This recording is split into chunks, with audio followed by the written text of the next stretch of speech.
വെള്ളിയാഴ്ച ദിവസം ഒരു മനുഷ്യൻ ഖുൽ എന്ന വിശുദ്ധമായ ഖുർആനിൽ തുടങ്ങുന്ന സൂറത്തുകളുണ്ട്. ആ സൂറത്ത് ഓതിയാൽ ഒന്നാമത്തെ സൂറത്ത് ഏതാണ്? ഖുൽ ഹുവല്ലാഹു അഹദ് അല്ലാഹു സമദ് ലം യലിദ് വലം യൂലദ് വലം യകുൽ ലഹു കുഫുവൻ അഹദ്. ഇതാണ് ഒരു സൂറത്ത്. 2 ഖുൽ അഊദു ബിറബ്ബിൽ ഫലഖ് മിൻ ശർരി മാ ഖലഖ് വമിൻ ശർരി ഗാസിഖിൻ ഇദാ വഖബ് വമിൻ ശർരി നഫാസാതി ഫിൽ ഉഖദ് വമിൻ ശർരി ഹാസിദിൻ ഇദാ ഹസദ്. മൂന്നാമത്തെ സൂറത്ത് ഖുൽ അഊദു ബിറബ്ബിൻ നാസ് മലിക്കിൻ നാസ് ഇലാഹിൻ നാസ് മിൻ ശർരിൽ വസ്വാസിൽ ഖന്നാസ് അല്ലദീ യുവസ്വിസു ഫീ സുദൂരിൻ നാസ് മിനൽ ജിന്നത്തി വൻ നാസ്.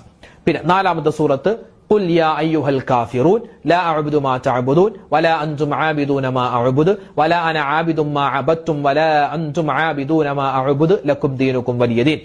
അഞ്ചാമത്തെ സൂറത്ത് ഖുൽ ഊഹിയ ഇലയ്യ അന്നഹു ഇസ്തമഅ നഫറുൻ മിനൽ ജിൻ എന്ന് തുടങ്ങുന്ന സൂറത്തുൽ ജിന്ന്. 5 സൂറത്തുകൾ. ഈ 5 സൂറത്തും ഖുൽ ഖുൽ എന്ന് കൊണ്ടാണ് തുടങ്ങുന്നത്. വിശുദ്ധ ഖുർആനിലെ ഖുൽ നബിയെ താങ്കൾ പറയുക എന്നാണ് അതിന്റെ അർത്ഥം.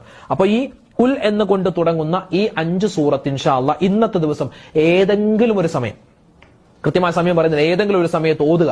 എന്നിട്ട് നല്ലവണ്ണം ദുആ ഇറക്കുക. അള്ളാഹു നമ്മുടെ ദുആ സ്വീകരിക്കും.